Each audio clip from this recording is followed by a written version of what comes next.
First come first सर्व के ऊपर exam में न्यूमेरिकल आने की चांसेस बहुत ज्यादा है और इसलिए आज हम उसी का अभ्यास करेंगे। सबसे पहले तुम्हें यह समझने की जरूरत है कि जब एग्जाम में न्यूमेरिकल आता है, इस न्यूमेरिकल के अंदर एक टेबल दिया जाता है। अब ये जो टेबल है इसके अंदर 3 कॉलम्स होते हैं। सबसे पहला कॉलम इज प्रोसेस, जिसके अंदर अलग अलग प्रोसेसेस होता है, जैसे कि for example P0, process 0, process 1, process 2 वगैरह वगैरह वगैरह वगैरह। देन उसके बाद second column is CPU burst, जिसका मतलब क्या होता है वो मैं तुम लोग को बाद में बताऊंगा। एंड उसके बाद the other column is arrival time, इसका भी मतलब मैं तुम लोग को बाद में बताऊंगा। एंड इस न्यूमेरिकल के अंदर पूछा क्या जाता है, न्यूमेरिकल के अंदर ये पूछा जाता है कि फर्स्ट कम फर्स्ट सर्व, और इस गंदे से इंफॉर्मेशन के हेल्प से तुम्हें average waiting time and average tact यानी कि एवरेज टर्न अराउंड टाइम निकालना है। ओके, तो ये हमारा क्वेश्चन है। अब इस क्वेश्चन को सॉल्व कैसे करते हैं, हाँ वो हम समझते हैं, व्हाटएवर, ठीक है। तो सबसे पहले you need to understand that कि जब तुम ये सवाल देखते हो, एक ऐसा हॉरिजॉन्टल सा अजीब सा डब्बा बना दो, इसको हम कहेंगे ज्ञान चार्ट। ओके, अब इसका क्या महत्व होता है तुम्हारे प्रॉब्लम के अंदर, वो तुम लोग को बाद में पता चलेगा, उसका टेंशन मतलब। अब मैं तुम लोग को बताता हूँ कि CPU burst and arrival time का मतलब क्या होता है। इमेजिन करो कि ये जो हॉरिजॉन्टल सा डब्बा तुमने ड्रॉ किया है, ये एक प्रोसेसर है, ठीक है।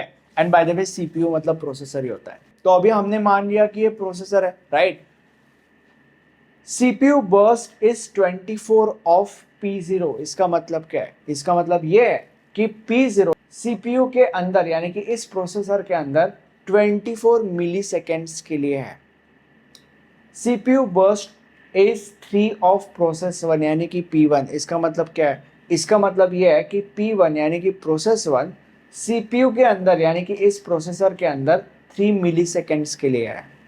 देन उसके बाद CPU burst is 3 milliseconds of process 2 यानी कि P2, इसका मतलब क्या है, इसका मतलब ये है कि P2 यानी कि प्रोसेस 2 प्रोसेसर के अंदर 3 मिली सेकेंड्स के लिए। तो CPU burst का मतलब कितने टाइम के लिए ये प्रोसेसर के अंदर है, वो जो टाइम है उसको हम कहेंगे CPU burst। What about arrival time, arrival time का मतलब कब ये प्रोसेसेस इस प्रोसेसर के पास सबमिट हुए थे। Now you need to understand that कि अगर अराइवल टाइम दिया ही नहीं गया है तो इसका मतलब अराइवल टाइम इज 0। तो इन दिस केस इसका मतलब ये है कि ये तीनों के तीनों प्रोसेसेस इस प्रोसेसर के पास 0th मिली सेकेंड पे सबमिट हुए थे। इतना क्लियर। अब तुम्हें पता चलेगा कि इस डब्बे के पीछे का महत्व क्या है। इसको सॉल्व करने से पहले तुम्हें इस डब्बे को भरना बहुत ज्यादा जरूरी है। एंड डब्बे को भरने से पहले तुम्हें और एक छोटी सी चीज समझने की जरूरत है, which is what do mean by first come first serve. First come first serve का मतलब ये होता है कि जो प्रोसेस सबसे पहले आएगा उसको सबसे पहले सर्व किया जाएगा, और उसका काम होने के बाद जो अगला प्रोसेस आएगा उसको फिर सर्व किया जाएगा, एंड उसका काम होने के बाद जो अगला प्रोसेस आएगा उसको सर्व किया जाएगा। फर्स्ट कम फर्स्ट सर्व का मतलब ये होता है। तो अभी यहाँ पे कौन सा प्रोसेस सबसे पहले आया था, प्रोसेस 0, राइट। तो इसीलिए सबसे पहले हम यहाँ पे लिखेंगे प्रोसेस 0। प्रोसेस 0 कब आया था, प्रोसेस 0 0th मिली सेकेंड पे आया था। अब प्रोसेस 0 का CPU बर्स्ट क्या है, मतलब कितना टाइम प्रोसेस 0 ने प्रोसेसर के अंदर बिताया। 24 मिली सेकेंड्स प्रोसेस 0 ने प्रोसेसर के अंदर बिताया, इसीलिए 0 से लेकर तो 24 वुड बी प्रोसेस 0। अब प्रोसेस 0 ने 24 मिली सेकेंड्स प्रोसेसर के अंदर बिताया, उसका काम हो गया। तो अभी अगला कौन सा प्रोसेस आता है, अगला प्रोसेस आता है P1। तो इसलिए हम यहाँ पे लिखते हैं P1। P1 ने CPU के अंदर यानी कि प्रोसेसर के अंदर कितना टाइम बिताया, 3 मिली सेकेंड्स। तो 24 के बाद 3 यानी कि 24 प्लस 3 दैट इज 25, 26, 27। तो हम यहाँ पे लिखेंगे 27। प्रोसेस 1 ने प्रोसेसर के अंदर 3 मिली सेकेंड्स बिताए। अब प्रोसेस 1 का काम हो गया। अब अगला कौन सा प्रोसेस आया, प्रोसेस 2। तो यहाँ पे हम लिखेंगे प्रोसेस 2। प्रोसेस 2 ने कितना टाइम प्रोसेसर के अंदर बिताया, 3 milliseconds that is 27 plus 3 that is 28, 29, 30। तो ये प्रोसेस 2 ने 3 मिली सेकेंड्स प्रोसेसर के अंदर बिताए, ठीक है, ये हो गया।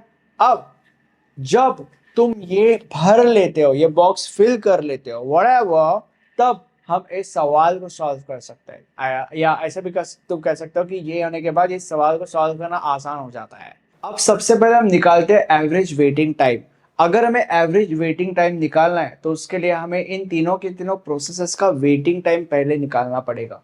तो पहले हम प्रोसेस जीरो का निकालते हैं। Waiting time of process zero कैसे निकालते हैं? प्रोसेस जीरो को प्रोसेसर कब मिला माइनस प्रोसेस जीरो कब सबमिट हुआ। प्रोसेस जीरो को प्रोसेसर कब मिला?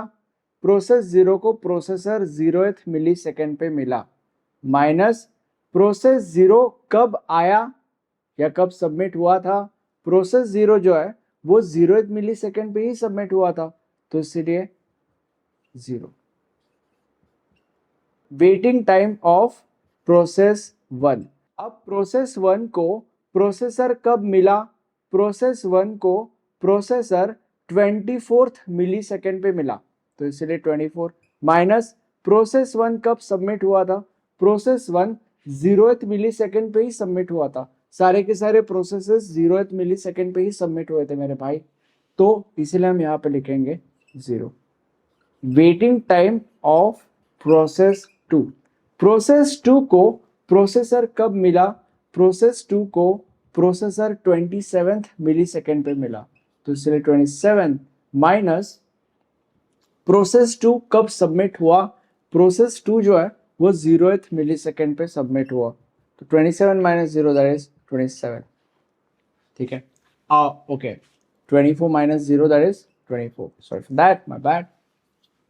अब एवरेज निकालेंगे।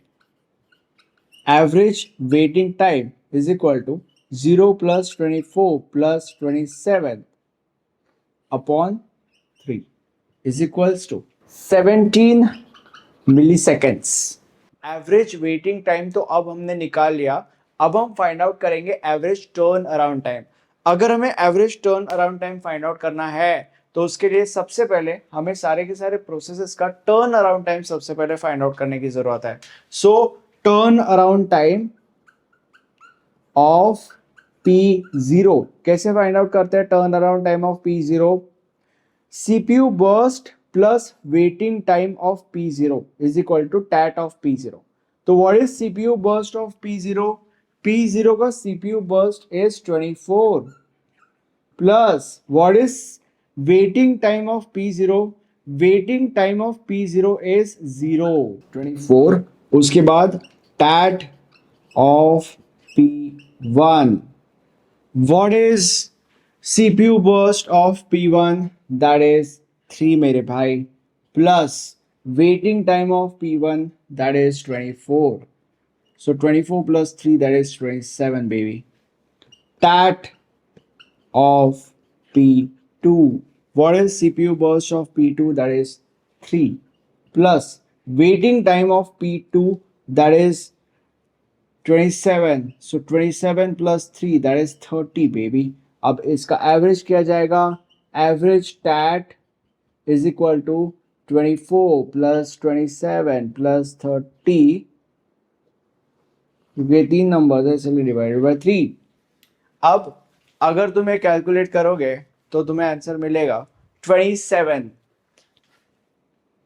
तो इसीलिए हम लिखेंगे यहाँ पे, क्योंकि यूनिट यहाँ पे यूजुअली मिली सेकेंड्स होता है, तो इसलिए हम यहाँ पे लिखेंगे 27 मिली सेकेंड्स, क्योंकि यूजुअली ऐसे प्रॉब्लम्स में जो यूनिट है वो वो मिली सेकेंड्स होता है। Now this is an homework question.